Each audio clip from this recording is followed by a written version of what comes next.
All right, welcome back to our family cooking class. I'm glad that you came back. Last week, did anyone make the healthy lasagna that we learned how to make? I did not. Oh, Sorry. Well, maybe I'm this looking to week. do You'll it. have to try it and let me know what you all think.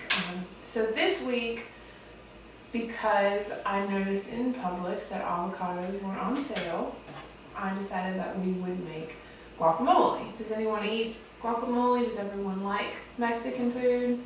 Yes, I order it all the time. Good. Well, then you'll be in luck. So, as I mentioned, sometimes the ingredients that go in guacamole can be a little on the expensive side. So, depending on your family and just your grocery shopping habits, you may make this all the time or just sometimes. This week, if anyone is looking, I noticed that avocados were 2 for $4. So that's not a great deal. Sometimes they're $1, but it's better than 2 for $5, which is what I've been seeing recently. So the reason that I chose guacamole as one of our family healthy snacks is mainly because avocado was one of the first foods that the doctor said that it's okay for a young child to eat. It's a good texture, it's good, full of fat, it's a very nutritious, good thing for babies to eat. So since I know that everyone in here has young children, babies on the way, we felt that this would be a good snack option to teach you all how to make today.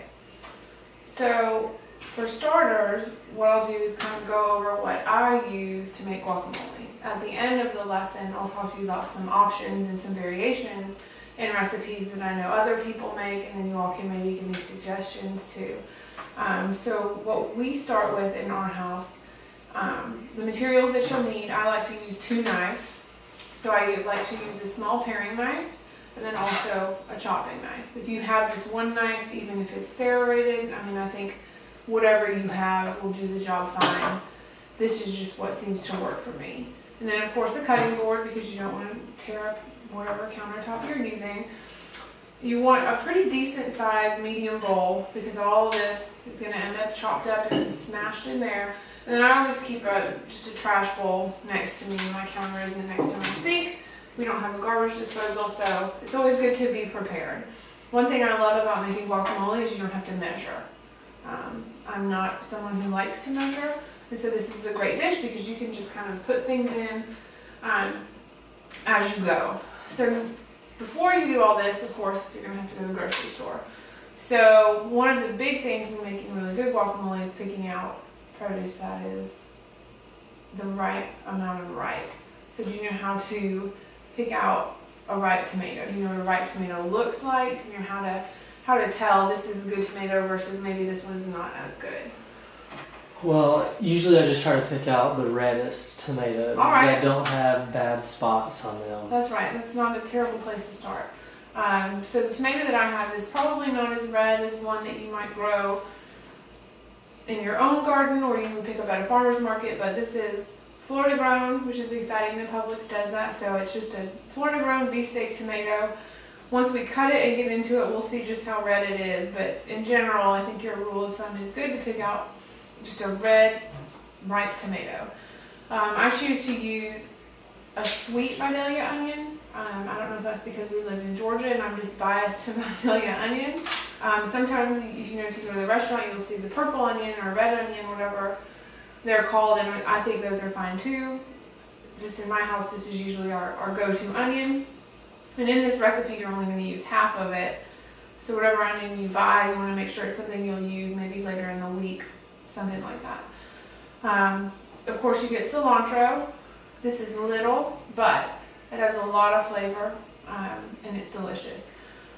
The one thing that always trips me up about making guacamole is I feel bad because no matter what I do, you might waste some cilantro. So if you're going to do some meal planning and you really want to utilize everything that you're doing, you might want to look into having, not just guacamole for a snack for everyone, but do Mexican one night and make some salsa or make some other kind of Mexican dish that uses cilantro. And of course, the star of guacamole is going to be avocados. Does anyone know how to pick out good avocados?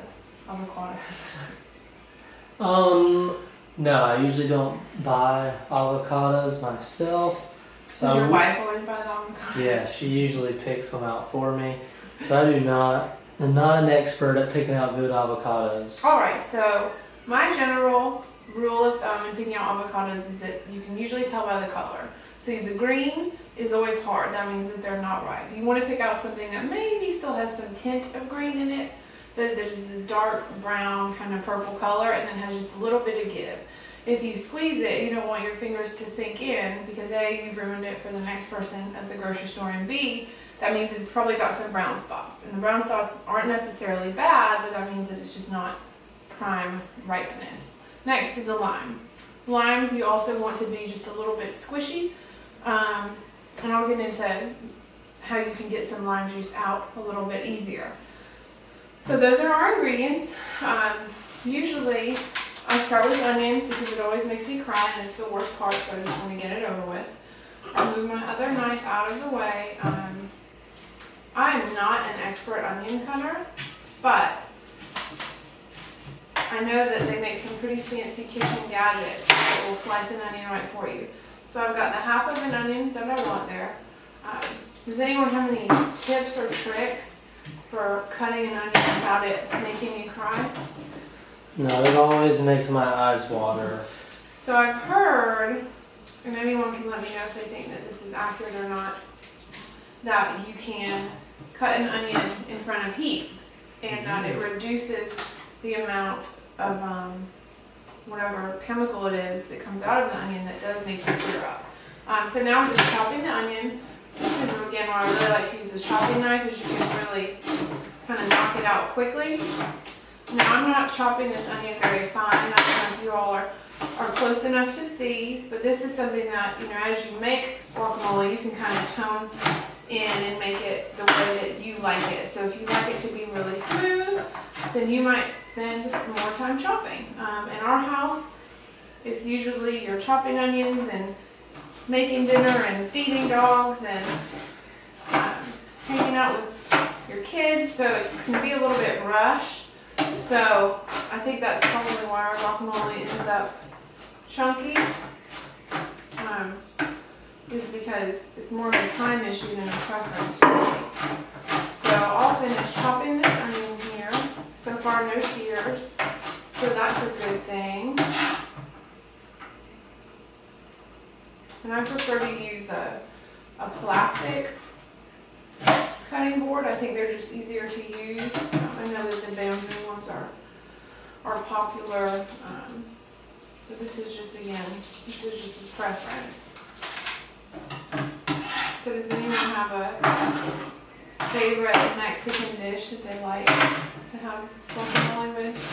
Enchiladas, burritos, Nachos. Nachos, all right. Alright, so we're just about done chopping the onion here. And again, I get, you know, you can kind of get a little bit sloppy with it. You can do it however you see fit. You may be critiquing my onion chopping technique, but if you got to try this guacamole, I think you might not judge me because it's usually pretty good. Alright, so I think we're good here.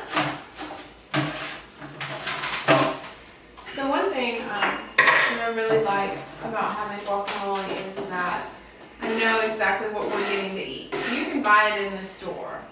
And I know a few times I've looked at the store-bought recipes, and it has lots of ingredients that you don't recognize, you know, like lots of other processed food and things that we buy. And I think probably those are preservatives that don't harm you or hurt you, but you know, for the most part, there's something to be said about cooking food that just you can make at home and that tastes good to you.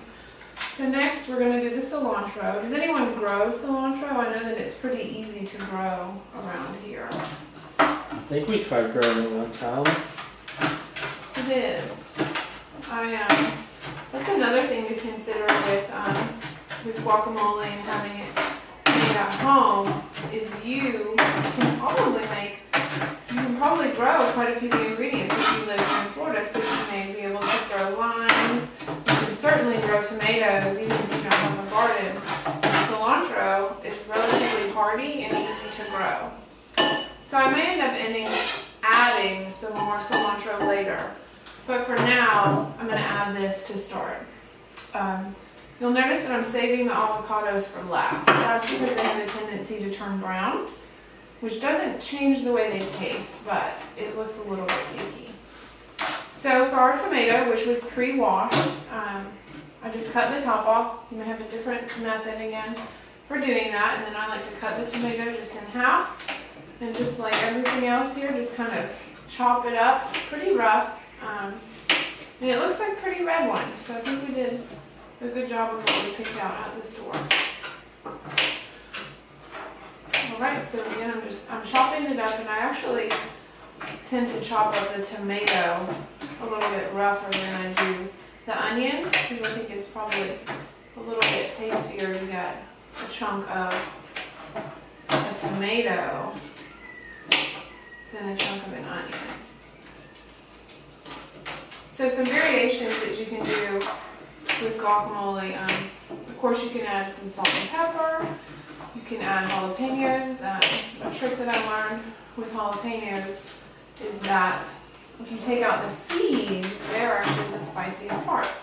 So if you want to have extra spicy, you can cut up a whole jalapeno and put the seeds, and if you want just a little bit of spice, you can just add in the outer part of that pepper and remove those seeds. One lesson I learned is that if you cut out the seeds, make sure you wash your hands, because if you scratch your eyes with jalapeno juice on your hands, it's going to hurt. Jalapenos are another thing that I think are very easy to grow for almost anyone, whether you have a potted garden or you have a garden space to use. As you can see here, hopefully, this tomato is pretty rough cut.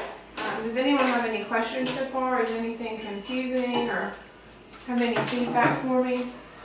No, is there any order you put it in the bowl, or you just do it as you cut? Like I said, I do the, I start with the onion because sometimes it makes me cry.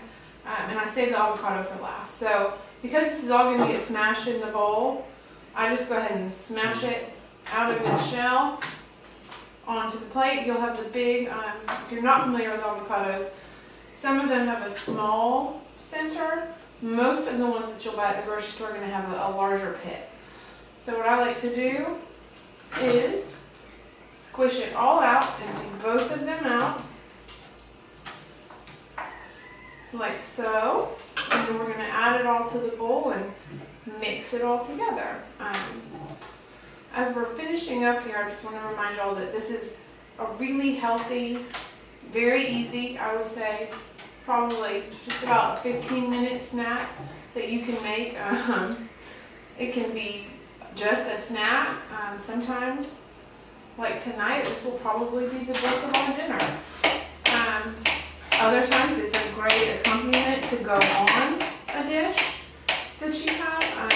But again, what I really like about this is it's very kid-friendly.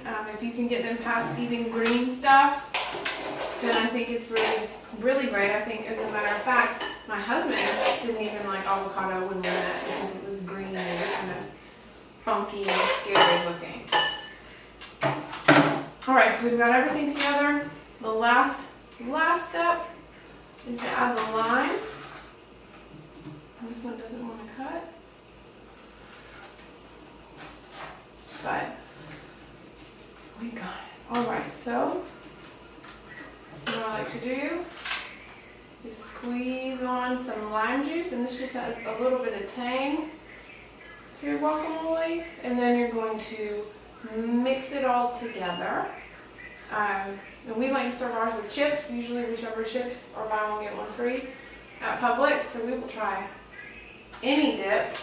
And you just want to mix it all together until it gets a little bit